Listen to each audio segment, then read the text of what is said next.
Mantan kekasih Ariel Noah ini akan menghadiri acara Coachella yang berlangsung pada 15 hingga tanggal 24 April tahun 2022. Di Amerika, Luna Maya harus menjalankan ibadah puasa yang sedikit lebih lama, yakni 14,5 jam.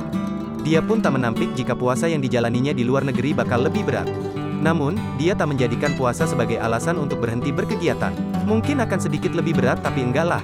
Esensinya beribadah tuh bukan berarti karena puasa kita harus stop semua kegiatan, ungkap Luna Maya saat dijumpai di kawasan Kebayoran Baru, Jakarta Selatan, sebagaimana mengutip Tribun News.